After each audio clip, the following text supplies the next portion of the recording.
like me, I'm sure the question, what lipstick color works best for me, has popped into your head, right? I felt like it's not always easy to know the shade or even shades in general that work best for my skin. Well, in today's video, I'm actually gonna teach you some tips on how to choose the right lipstick shade for you from this point forward. If you're interested in how to know how to love your lipstick every time you put it on your lips, then just keep watching because it's headed your way right now.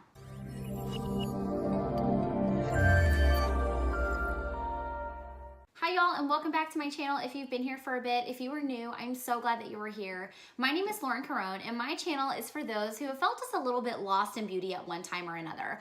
I was once there too, and I actually learned how to do my makeup, my hair, and even find skincare products for my needs all here on YouTube.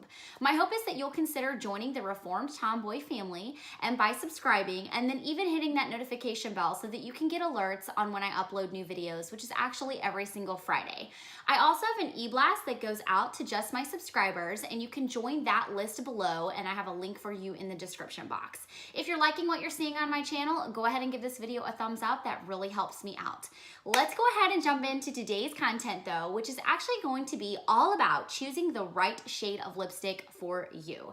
I don't know about you, but I have actually walked into Sephora countless times, actually even Walgreens, Walmart, Target, any of the stores that sell lipstick.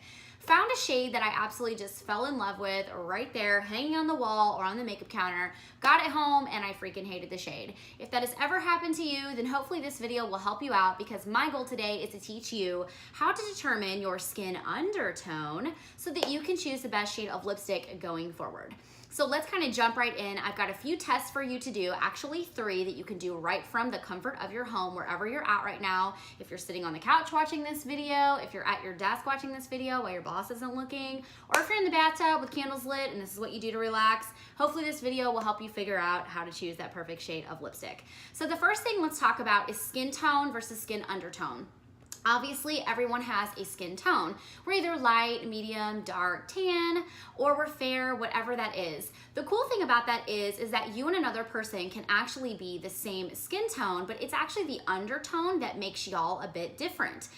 So let's talk about what that actually means. If you think about like a foundation, for instance, and I'll even use just this one that I grabbed here, but my Too Faced foundation, actually the shade is warm nude. And so the color, the main color here is nude. It's the shade, or not the shade, it's the undertone that actually makes this a bit different. So this is a warm nude, which means it's a warm tone. So you've got cool, warm, and neutral, and that is really what you need to know in order to determine what stuff looks the best on you. Now let's actually jump into the 3 tests that you can use in order to determine what your undertone is, now that you know what the difference is between skin tone and undertone. So the first test is a sun test. If it's a nice sunny day for you, you can take me out there with you, and you can do this as I'm explaining it to you. So just walk out your front door, go into the sun, and I want you to look down at your wrists. And if you want to actually look at the veins that are in your skin here. If your veins are blue, then that means you're going to be a cool undertone. If your veins are green, that means you're going to be a warm undertone. And if you really can't determine whether your veins are blue or green, or they even look / like blue-green, then that means you're going to be a neutral undertone. The second test is actually a test you can do with 2 articles of clothing. One needs to be white, and then one needs to be off-white. What you want to do is strip down all your makeup, pull your hair back so you don't have any distorted results. We need just your regular old skin tone, no makeup and no hair. And then you want to hold up the white article of clothing on one side and see how it looks against your skin, and then do the same thing with the off-white and see if that looks good. If you actually like the way the white article of clothing looks around your skin, then that means you are going to be a warm undertone. And if you like how the off-white looks on your skin, then that means you're going to be a cool undertone. And if you like both of them and you think you look fabulous in both white and off-white, then that means you are a neutral yet again. Our third and final test is actually a jewelry test. So what I want you to do is to think about the jewelry that you normally wear. And if you like gold jewelry against your skin, then that means you are a warm tone. And if silver jewelry actually looks better on you, then that means you are a cool tone. If you're able to get away with wearing both and you like the way that they both look, then obviously that means you are a neutral undertone. So those are the 3 tests, and that is how you actually figure out whether you are a warm, cool, or neutral. So now that you have these tests to actually determine what your undertone is, you can now safely go and pick a lipstick now that you actually know what exactly you are. So just as an example, I'm gonna show you guys the lipstick that I used today, which is actually Raisin Hell by Lime Crime, and it's one of my favorite cool tone lipsticks. And so the cool tone, the cool undertone, let me get this on my hand a little bit, actually is going to have a little bit more of a blue tint to it. So if your cool undertone, you can take reds, you can take pinks, you can take oranges, and even your neutral colors will have more of a blue tint to them. And then of course, if you're a warm undertone, this means that you would choose reds, pinks, oranges, and those colors with actually a little bit more of a yellow tint. So I would say even some of my like brighter colors, like if when I choose a red lipstick, this one has more of a warm undertone. So it's kind of got like a hint of yellow. It is a warmer red that I use. If you are neutral, obviously you can buy all the lipsticks. You can buy every single one of them and all of them will look good on you.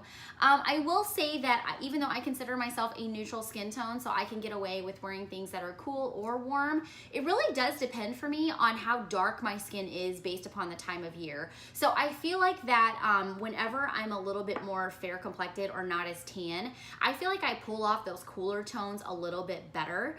And then I feel like whenever I have, like in the summertime when I am tan from being out in the sun all of the time, I feel like I pull off those warmer tones a little bit better than the cooler tones. So that's just kind of my preference and how I've learned to pick out lipsticks. I hope this has kind of helped you guys out. So I would really love to connect with you in the comments below. And my question for you this week is, does your favorite shade of lipstick match your undertone? Now that you know how to actually figure out what your undertone is, have you been choosing things all along for your skin kind of based upon the fact that you knew it looked good but weren't sure why? I would love to hear from you. And then of course, if you take these tests, I would love to know what your tones are and if this has kind of helped you out. And hopefully it gives you a little bit more confidence going into the store next time to buy a shade of lipstick. That's gonna be a wrap for today's video. Thank you guys so much for being here with me today and watching. If we haven't connected on social media, let's go ahead and do that. Come find me. My links are right here below. And then of course, if you haven't, go ahead and subscribe and hit that notification bell. And then I will see you here next Friday, same time, where you can learn to get just a bit more girly with me. #ReformTomboyFamily. I'll see you next week.